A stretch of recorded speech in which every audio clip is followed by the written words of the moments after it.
नमस्कार मंडळी, श्री स्वामी समर्थ। आज 26 मार्च गुरुवार आणि आजचा पवित्र दिवस म्हणजे श्रीरामनवमी।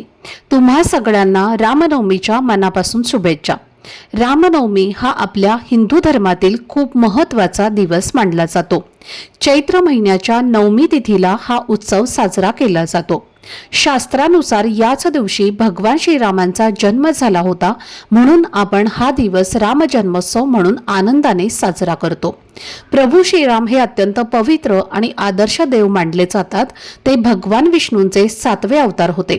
रावणासारख्या राक्षसांचा नाश करून धर्माची स्थापना करण्यासाठी त्यांनी पृथ्वीवर जन्म घेतला होता। त्यामुळे त्यांचे स्थान आपल्या जीवनात खूप मोठे आहे।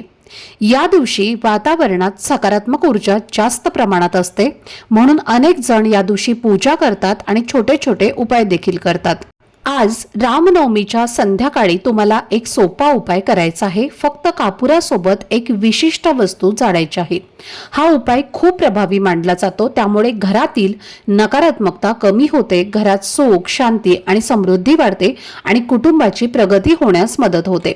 ही वस्तू कोणती आहे आणि हा उपाय नेमका कसा करायचा याची पूर्ण माहिती मी एका वेगळ्या व्हिडिओमध्ये सांगितली आहे। तो व्हिडिओ पाहण्यासाठी या व्हिडिओच्या खाली जो छोटासा त्रिकोण दिसत आहे त्या त्रिकोणावर क्लिक करा, म्हणजे संपूर्ण माहिती तुमच्यापर्यंत पोहोचेल। धन्यवाद।